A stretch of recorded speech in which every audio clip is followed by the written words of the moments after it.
Hello বন্ধুরা, কেমন আছো সবাই? আশা করছি সবাই ভালো আছো। আমিও খুব ভালো আছি। তো এটা প্রথম আমার গেট রেডি উইথ মেয়ের ভিডিও ছিল। এটা আমি দুর্গাপুজোর সময় পঞ্চমীর দিন সন্ধ্যাবেলা যখন ঘুরতে যাচ্ছিলাম, তার আগে আমি ভিডিওটা করেছিলাম রেডি হওয়ার সময়তে তোমাদেরকে দেখাবো বলে, যে আমি কীরকম সেজেছিলাম, কোথায় ঘুরলাম। হ্যাঁ, তো সেটা তো আমার মানে পোস্ট করা হয়ইনি। আর আমি আজকে 2-2.5 মাস পর এটা পোস্ট করছি পুজোর। তো দেখো, আমার কিন্তু চুড়িদারটা খুব সুন্দর ফিটিংস এসেছিলো। আর চুড়িদারটা আমি যেখানে বানিয়েছিলাম, আমি পুজোর আগেতে মিনি ব্লগ দিয়েছিলাম, সেখানে ওই টেলার্সের লোকেশনটা দিয়েছিলাম। ব্যানার্জিতে মুস্কান টেলার্সে বানিয়েছিলাম আমি।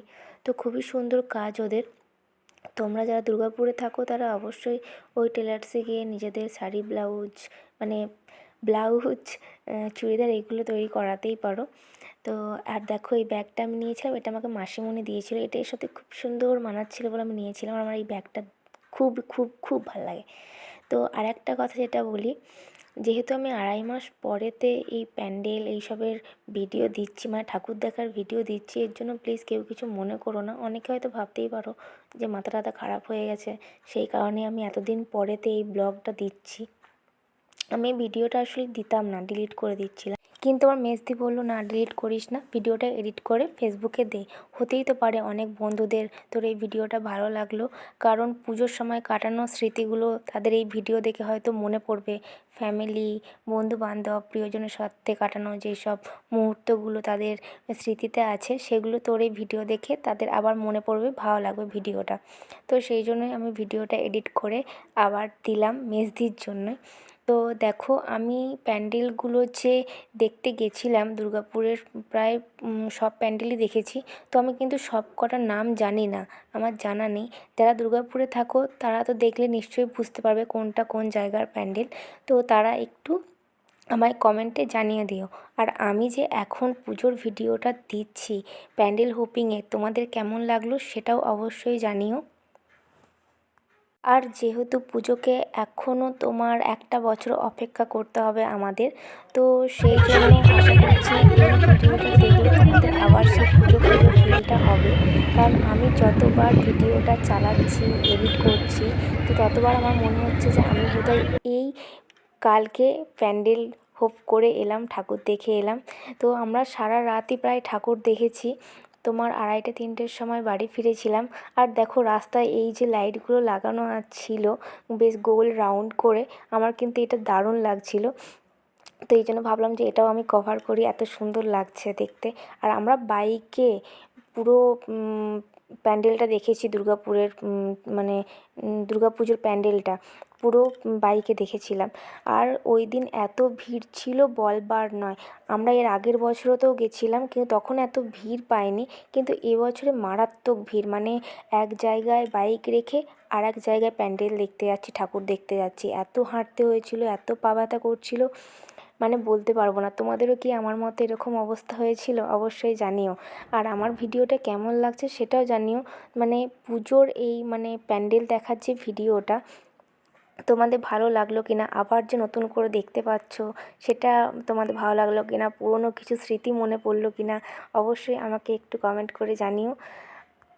আর এইবারের প্রত্যেকটা প্যান্ডেল, প্রত্যেকটা ঠাকুর খুব খুব খুব সুন্দর হয়েছিল। আমার তো দারুণ লেগেছিল। তোমাদের কেমন লেগেছিল সেটাও জানিও। আর প্যান্ডেলের মধ্যে যেই থিমগুলো করা ছিল, একটাতে তো এর আগে দেখালাম যে পোস্ট কার্ড এই সব দিয়ে থিম করেছিল, আমার ওটাও ভালো লেগেছিল। আর রাস্তার এই লাইটিংগুলো, এইগুলো তো অসাধারণ ছিল, পুরো একদম চন্দননগর টাইপের ফিল আসছিল। তো আর কিছু বলবো না, তোমরা দেখতে থাকো।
প্যান্ডেলটা দারুণ ছিল আর এই প্যান্ডেলে ঢোকার জন্য শর্টকাট রাস্তা নিয়েছিলাম। যাই হোক শেষ পর্যন্ত আমরা ঢুকতে পারিনি, সেই আমাদেরকে লাইন দিয়েই পিছন দিক থেকে লাইন দিয়েই আসতে হয়েছিল।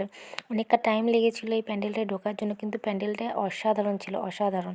তারপরে আমরা বেরিয়ে চলে গেছিলাম একটা মেলায়, যেহেতু আমার ভাসুরের মেয়েটা ছিল, তো সে এখানে খেলতে শুরু করে দিয়েছিলো, বাকিরা খাচ্ছিল চা, আর আমি এর মধ্যে একটুখানি ঘুরে ফিরে ভিডিও করে নিয়েছিলাম। তারপরে এই একটা প্যান্ডেলে চলে এসেছিলাম।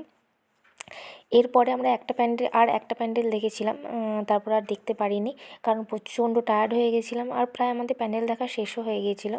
আর দুটো একটা আমরা ছেড়ে দিয়েছিলাম, কারণ অন্যদের মুখ থেকে শুনিয়ে নিয়েছিলাম যে সেই প্যান্ডেলগুলো ভালো হয়নি, তো সেই জন্য আমরা সেই জায়গাগুলোতে যাইনি।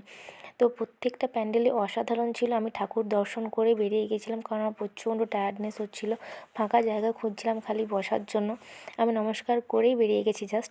তারপরে এটাই আমাদের লাস্ট প্যান্ডেল ছিল। আমি বলছিলাম যে আর যাবো না, ঋষি আমাকে টেনে নিয়ে যাচ্ছিলো, কারণ বললো যে এবছরের কিন্তু এটাই আমাদের পুজো দেখা শেষ, কারণ এরপর আমাদের যেহেতু বাড়িতে পুজো হয়, আমরা বাকি দিনগুলো আর প্যান্ডেল দেখতে বেরোতে পারবো না, ঠাকুর দেখতে বেরোতে পারবো না। তো এই প্যান্ডেলের থিমটা কী ছিল আমি ঠিক জানি না।